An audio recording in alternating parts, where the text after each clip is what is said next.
I'm Aly Trost, and joining me now is Bobby Stroupe, owner and trainer at APEC Athlete Performance Enhancement Center, famously known for being the trainer of none other than quarterback Patrick Mahomes since he was in fourth grade, as well as countless other athletes across the country. Bobby, how's it going? It's going great. I appreciate you having me on. I think you guys do a great job. Thank you. And I'm curious, let's start with the elephant in the room, and that is COVID-19. How has this pandemic impacted your job specifically? Well, luckily, I'm not a very good hype man anyway. So that took that part of the job away, which is fine for me. And it comes down to being professional and being a problem solver. And we preach that with our athletes all the time, that if you're a professional, you're going to get the work done. You're going to know what's important for you as an individual and how that really affects your performance. And then if you're a problem solver, if you're someone that is resourceful, you're going to get it done. So time focused on communication has definitely increased. Our business took quite a change for 3 months, and we're still very careful about how we operate within our space. But yeah, I mean, I think it just elevated communication as something that we are depending on, and it shined a light on professionalism. Yeah, well, everyone has been adapting in their own ways. And I want to start with a word that you said, and that's problem solving, because you've said time and time again that with Chiefs quarterback Patrick Mahomes, one of his greatest traits is his ability to problem solve, whether that's off the field and especially on the field. You've known Patrick since he was in the fourth grade, so quite a bit of time. When did you recognize that skill in him as a problem solver and most importantly, a creative problem solver? You know, you work with a kid when they're young. Parents will tell you, maybe not even their parents, but some parents will tell you, this kid is so good, you should see them do X, Y, and Z. And then my typical response is, well, I can see them right in front of me right now, and they can't balance on one leg very good, so I'm going to focus on that. So it's just one of those things where I had heard a lot of things about his skill and his ability to perform inside the game of baseball and basketball. Athletically, just like every kid at that age, they have a long way to go. And when we started doing things that had more reaction components to it and problem solving and giving people options and autonomy to have choice, he was far and away better than other kids. When we explored opportunity for, power expression in multiple different planes of motion or different types of throws, slams, chops, swings, we just noticed it was abnormal that he could outproduce everyone in every angle, which usually you have a kid that's really good from one side or the other side, soccer, tennis, golf, quarterback, baseball, whatever, and then some just natural athletes. But Patrick was very exceptional at all of those things, and it just started to show that the type of elite athleticism he has is just uncommon. He doesn't fit in the natural boxes of, okay, he jumps really high, he runs really fast in a straight line. There's a lot of comments of him growing up that he's slow, or he's got he doesn't really have an athlete body and all these things. They just weren't looking at something that is common. And I'm not going to sit here and tell you that we started proclaiming him to be the next, transcendent player in football. But we thought that he had some special abilities, later in middle school. We really did. But you bring up a good point, because not only was it unique to start seeing those things in Mahomes, it was unique to have people around him that noticed those things and looked beyond just maybe some of the physical limitations, or maybe not even limitations, just things that weren't in the stereotypical idea of what a great athlete is at that time. So for you as a trainer, when did you start in your career noticing the different things that were unique to players and different traits that needed to be nurtured and grow, just developed in a way that was beyond just how high you can jump, how fast you can run? Yeah, nurtured is such a great word, and I appreciate you bringing that up. I really think it starts with the fact that everybody that I hire in my company is built off the mantra of be the best you, and it's been that way since 2004. Be the best you simply means that you have your own uniqueness, your signature uniqueness, and that's as far as you can take whatever it is you want. And comparisons, I think, can be crippling. I think expectations are limitations in disguise, and we try to focus on what's great about our athletes. And I think the reason is because all of us had a lot of deficiencies, and we all wanted to be great at sport. I like to hire people that didn't accomplish what they wanted to, but showed improved resolve. And look, I was short, not very good. I was slow. It's a bad combination to be small and slow. As I got older, I did fine. I worked hard. I had good people around me. It just taught me to focus more internally, and then I wanted to pass that on. And as a trainer, I'm probably not your typical approach, probably not your typical personality or even body type or person. But I just look at this, I look at sport as such a different thing than probably most people. And I'm blessed to have someone like Patrick come along that basically had all the right things that fit our philosophy. And it's just been an awesome thing to see him grow. And it just so happens that while you may not have thought it at the time that he would become the athlete that he is today, you've developed not only that trust with him, but this relationship in where you only get to know him better and better as he progresses as an athlete. Let's go back through the timeline in which you've known Mahomes from 4th grade to now. If you could pinpoint the most pivotal moment in his career, what would it be? Yeah, I think that's fairly easy for me because, I'll be honest with you. All the kids are important to us, and we don't earmark a kid and say, oh, this kid could be a pro player. Parents will do that to us, and 99% of the time that's not true. We've had 40 or so kids that we started with in elementary school make it up to a professional level in something, and they weren't all just exceptional. So I just kind of brushed that off, and we focused on trying to do a good job. That said, Patrick didn't stand out as someone on the top of my mind all the time when he was young. But when he got to be into high school, we had noticed that there were just some uniqueness about him. And we kept pressing those things and trying to help him have confidence in bringing those out. But when he was a junior, he didn't win the quarterback job at his high school until the 3rd game of his junior year. And I don't remember if it was the 3rd or 4th game of his junior year, but they played John Tyler High School. And John Tyler had 5 Division I commits. They were ranked very high. White House was a good team as well. And Patrick made some phenomenal plays that I hadn't seen people do things like that aside from maybe Steve Smith or Steve Young. Sorry. I mean, just the way he moved around and felt comfortable putting the ball in location, seeing the field and creating when it didn't look like there was any opportunity to create. Those are the things that I looked at and just thought, wow, this really is special. And Cliff Kingsbury was a guy that I knew when he was a GA at Houston and A&M. We had some mutual friends, and he and I were among the only people that kind of felt like that he had some ability that we were kind of even scared to voice. And honestly, for him, it wasn't good to voice it because he just got the head job at Tech and some other things. But that's when I knew it was special. You hear dads in the stands. What is he running around for? Why is he just throwing the ball up? It's kind of like some of the things you hear some NFL players say, that he just throws the ball up. He's not. He's one of the more creative people I've ever known, and he just looks at things so differently. And everything's his playpen. And to see that at that point, that was a turning point, I feel like. For his career, but also for the way that I kind of looked at him and what he should focus on. Because to that point, he was a very dominant basketball and baseball player. He probably loved basketball more than any of it. And baseball was his projection. But at that moment, I knew that football was his highest ceiling if he could get to that point. What were your conversations with Mahomes like during that time where he's kind of caught in this love triangle of 3 sports? It's like you said, baseball is the projection. Basketball may have been more of the love, but to your point, football having such a high ceiling. How hard was that decision, from what you remember, for Mahomes to ultimately pursue football over basketball or baseball?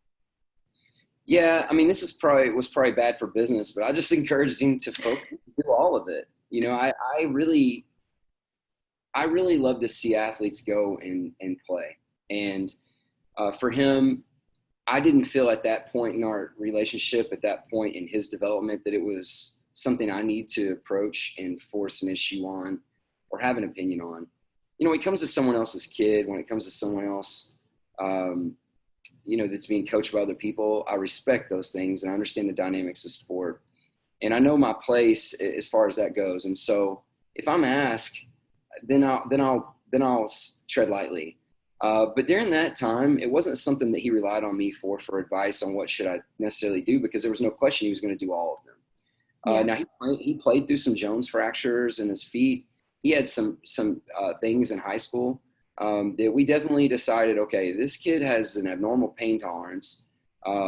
He definitely doesn't mind playing through anything, and he's pretty dismissive of something being a problem. And I think those are traits of successful quarterbacks as well. And we saw that last season with the multitude of injuries that Mahomes faced that could have completely changed the outcome of what was such a memorable and remarkable 2019-2020 season. Training through a hobbled ankle, a dislocated knee, what kind of challenge did that present the two of you in having to look at all of the work you did ahead of 2019 and saying, okay, how do we change course here and make sure that he's prepared for a likely playoff scenario at that time? Yeah, what a ride, right? First of all, we're fortunate that he landed with the Chiefs, because Rick Burkhalter, Julie Freimeyer, and really everybody from Andy down, they do a good job of, attacking things and being positive. And even Veach with his support and the words he said to Patrick during those injuries, it just is a good situation. But to rewind and actually answer your question, there's a lot of key performance indicators for Patrick that are very unique to him. I think anyone that really just sat and looked at his body would say, okay, this is a pretty unique body. He doesn't look like a guy that's played this position. His body is uniquely shaped. From a body type standpoint, it doesn't really fit into a body type. His hip and knees and ankles require a little bit different type of outlook on how you deal with them. He's got a very gifted spine from a standpoint of rotational speed and power, which has made his body kind of adapt and shape a certain way. And his scapular range of motion and the way he can swivel his arm it's pretty incredible. All that said, one of the bigger themes that we have every year is resiliency. Now, I'm not going to sit here and tell you can prevent injuries. That the knee injury was largely probably in part because he had a very serious ankle injury the second quarter of the first game. And people were very dismissive about that. It's a little ankle. Well, that's the same ankle that you've already seen several quarterbacks miss games for this year. And that most would sit out 4 or 5 weeks, maybe 6. It's basically microfractures and a high ankle sprain. And when you can't rotate on that leg, you really take away some of the components that give you freedom through the rest of your body. And that knee was probably under a lot more stress because of that. The quarterback sneak, I mean, look, I'm not going to get into this. Like, that's Andy's deal. That's above my pay grade. But what I'm going to say is that Patrick should be able to run whatever is required from his team. And in that situation, compensation pattern, plus his leg was locked, plus he was getting hit. A lot of things. So no blame, nobody, no issue there. But I think one of the biggest tests of how well an athlete's trained and how well they've lived and the accumulation of those things combined is in their recovery, not necessarily their prevention.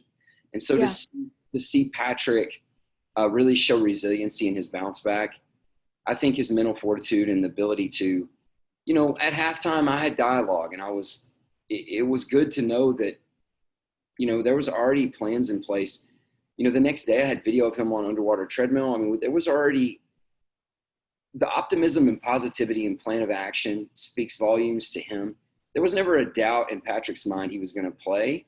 And if you would have let him, he would have played that game in the fourth quarter. Luckily, Rick and them are pretty strong and calm down about that. And I was probably wanting to be more conservative with him and getting him back, a little big brother, but that's not my job. So to decide that. And I think obviously they did a masterful job, and I think we saw some of his best football in the playoffs. But he's still got a lot. He can do better. A lot he can do better, despite having achieved some things that quarterbacks and athletes don't achieve in such a short amount of time in their career. What are some of those things that the two of you have worked on ahead of this season and are projecting to work on over the next couple of seasons? Well, think of it like an NBA player. I'm a big fan of the NBA, like the history of the NBA and the players. Mm-hmm. I'm not being political, but Patrick is too. And I think when you look at what they do and what the great players have done over time, is Michael Jordan will say, okay, I want to be able to hit this shot from the key, and that's my offseason focus.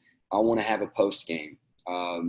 My free throws need to be better. I want to be able to defend this way. I need to be able to go left and counter here. Dirk Nowitzki, like you go down the list of like LeBron, he's kind of settled. But like a lot of players they want to add a tool every offseason. Patrick has been much of the same, where we have some kind of themes. We stack on some things we know he's got to do. Before last year, the theme was resiliency, oddly enough. We felt that he got beat up down the stretch, and this was the MVP year. We felt that he got beat up down the stretch and that he wasn't mobile and that he was heavier than we would have liked in the last few games of the season in the playoffs. We also felt like that affected his mobility, which also allowed people to game plan him in ways that we didn't want to be able to happen. And I think that if you look last year, he did a fantastic job of taking care of his body during the season from a body weight standpoint. And he actually gained fitness as the season went on. And he added some speed work and did some things that I think are very important towards the end of the season, because we felt that he was going to need to move. And I think that proved correctly. And he really showed that he can do that when it matters. This offseason, we wanted to take that further. We wanted a quicker release. First game of the year, he had the quickest release of his career. Obviously they're still figuring out how they want to run the offense this year, because they've got a great defense and it's different. Once again, not above my pay grade, but his release is better. I think that if you look at his body fat every year continues to get a little bit better to a point. I don't want him too lean, because that dips into power capabilities and resistance to injuries and healing. But he's moving faster. I mean, his miles per hour when he's throwing the ball, his body's moving faster. His miles per hour that he's hitting when he's running is faster. Those things are important to me. There's some other metrics that we're still sorting through and kind of making changes as we need to. And Barry and those guys on the strength conditioning side are making sure that he's keeping strength to a standard. And then I'm making sure that he's doing his stuff that's kind of odd and things that he just kind of needs to do. So, look, there's a lot, but really, I mean, it all comes down to being a better quarterback. Patrick's not chasing stats anymore. He's chasing wins. So the focus is do what is required. And if you look at some of these games that they've had so far, what's been required is not always the most exciting work. But when he needs to make a run for 13 yards, or he needs to check it down because that's what's open or whatever, that is really where his mind's at. And we're all just trying to make sure his body is in such a way that he's got options to do whatever he wants out there. And Bobby, there's so much that you've done for Mahomes, not just in his time so far in the NFL, but throughout his career. And a lot of it that has made him better. He's credited you for the work you've done to make him the athlete he is today. How has Mahomes made you the trainer that you are today? Wow, that's a phenomenal question. I haven't got that. He's challenged my beliefs. He's probably challenged the entire profession's beliefs on what you should consider to be important. I've always kind of fought the battle that intangibles don't exist. I think things can be developed and nurtured and encouraged, or you can just say that it's anomaly. But I think he's kind of defeating the whole intangible conversation. I don't want everyone to go out there and play like Patrick Mahomes. I want them to go out and play sports in the way that God made their body, that they've got the ability to do things. And I think Patrick is really, if anything, he's the leader of that movement. And I've tried to be the voice for that, but behind him being the flag carrier for that, because There's a lot of kids that can't and won't be great at certain things, but they've got to find ways to be exemplary in the way that they were made. And that's important to me. And I think on a level, it's important to Patrick. You can see how his beliefs align with certain things. And, you know, I think he's made a big change there. He's challenged my beliefs on capabilities of power and multiple planes of motion. He's challenged my beliefs on, you know, speed translating to what matters. You know, Patrick's a faster athlete now than he was in college or when he came out for the combine. I think anybody would see that on film and admit it. You've seen some scouts tweet about it. I think he's going to break a lot of barriers before this is over with. And physically, he's not even close to his peak. He's probably several years away from physically being at his peak. And by that time, I think his mind's going to be sharp. And his most special football, I think, is well ahead of him. Look out, NFL, because that's a scary thought for a lot of people. Bobby, before I let you go, one last question. You've known Mahomes as long and better than probably a very small group of people do. Friends, family, you're probably in that circle. What's something that people would be surprised to know about Mahomes that you can share, of course? Well, I don't know if this is a surprise, but he's an introvert. You know, he's now his game personality is not that. Okay, we know that. But if you give Patrick time to his own devices, he's going to chill out on the couch and pet his dogs and munch and watch shows and sports. I mean, he's a fan. He's a true fan. I think it's funny when people talk about quarterback comparisons. Like, Patrick loves all those guys. He's a huge fan, and he's an introvert. And I think things that probably make you most tired is talking and being out. And that's probably drains him more than workouts. But he does. Yeah, but I mean, he does care about people. It's not like he dreads it. Don't misunderstand. Yeah. That. But like I said, I mean, if you let him, he'd probably be at his house for 36 hours and not be worried about leaving. Like, I think Kansas City's a great place for him because he can do that. And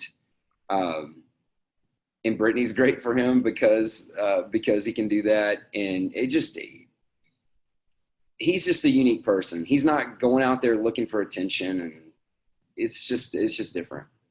Well, Kansas City definitely loves Patrick Mahomes, and he'll be here for quite a bit of time after signing that big contract extension. And you might have another Mahomes. You trained Brittany, you trained Patrick. You might have their little one on the way in your training programs coming up when they're ready, of course. But Bobby, thank you so much for the time. We really appreciate it. Where can people follow along with your work? I know that you're always tweeting things related to football and other sports. So where can people follow along and see the other athletes that you train? Well, if you want some abrasive takes, you can go to my Twitter. Bobby Stroupe, BOBBYSTROUPE.